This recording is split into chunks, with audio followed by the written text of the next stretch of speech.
set kita udah nggak ada kendala, pemain masih lupa hafalan gitu.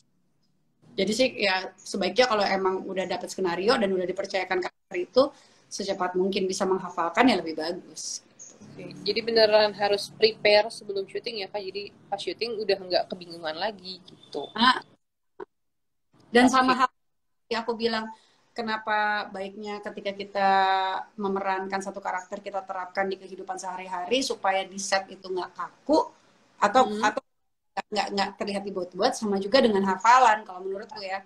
Ketika kita udah di jauh-jauh hari itu udah ada di otak kita, ketika kita mendialogkannya itu juga udah lebih seolah datang dari mulut kita gitu loh. Oke. Nika masih ada pertanyaan lagi nih, ini lumayan banyak yang nanya. Karakter apa lagi sih yang ingin Kak Atika mainkan? Mungkin nextnya ada mau main action kah atau horror kah? Karena kan film-film Indonesia juga lagi udah makin banyak yang bermunculan juga, bioskop juga udah terus dibuka gitu Kak. Mungkin apa sih Kak yang nextnya gitu? Pengen sih horror, pengen action. Kalau semua pengen.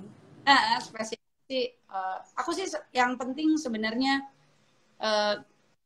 ceritanya bagus sih ya. Maksudnya pas itu mau horror atau mau action gitu ya, asalkan itu ceritanya bagus, produksinya bagus, aku di dalam. Oke.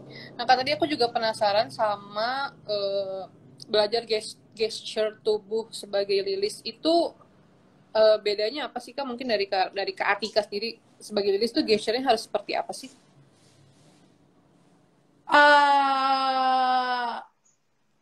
Gesturnya harus seperti apa? Maksudnya gimana nih? Sebagai Lilis tuh harus gesture-nya ada yang berbeda kah? Sebagai seorang dulu kan juga katanya sebagai KD juga gitu. Ada nggak sih yang treatment yang sebagai Lilis tuh harus kayak gini loh? Apa megang gelas juga harus kayak gini atau seperti apa gitu? Ya itu dia. Maksudnya kalau aku ya kalau di dalam berproses ya, jadi mungkin nggak harus mikirin detail, megang gelasnya begini, jalannya begini, nengoknya gini. Jadi lebih kayak ya itu dia. Aku misalnya pemahaman kenapa sih karakter orang Sunda tuh kalau ngomong halus, apa sih yang melandasinya gitu ya, kayak gitu-gitu. Nah, pemahaman itu yang baiknya kita tahu gitu loh. Jadi ketika kita tahu, oh kita jadi paham kenapa nih kok ngambil gelasnya jadinya begini gitu loh, kayak gitu-gitu. Ya. Jadi si Okay. karakter latar belakangnya bagaimana harus gestur atau apa gitu, ya dengan sendirinya akan datang juga nanti ya. Oke. Ini juga ada yang nanya Kak, apakah berperan dengan menggunakan bahasa daerah cukup menantang? Sangat menantang banget ya. Ya sangat menantang sih. Sangat menantang, apalagi kalau misalnya bahasa daerah itu gini, menantang kalau misalnya kayak misalnya aku pernah jadi orang suku Bajo, itu menantang banget karena aku sangat tidak familiar dan sangat asing bagiku pada saat itu. Jadi tuh kayak menantang banget nih, gue harus benar, gue harus ini, oh, kok susah banget ya gitu. Nah, tapi kayak misalnya kemarin memerankan Lilis, bahasa Sunda, di mana oh lebih mudah dalam tanda kutip, gue lebih familiar. Tapi challenge-nya adalah ketika lebih mudah, lebih familiar, semakin banyak orang juga yang familiar. Jadi orang lebih bisa menilai lo udah bener apa enggak nih ngomongnya, ngerti nggak? Ya kan?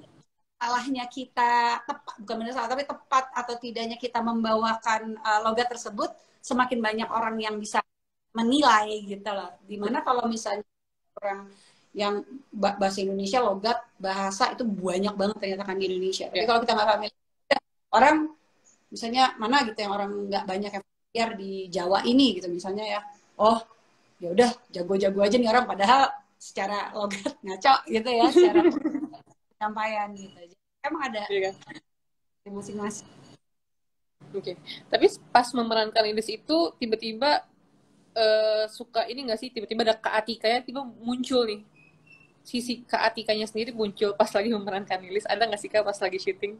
Nah, pernah sih pernah sih. Kayak sebenarnya kayak entah kenapa gitu ya, dimanggil Yoe gitu kan. Yoe, ini kenapa Yoe-nya gue Batak banget ya manggil. Ada gitu-gitu tuh. Suka ada juga.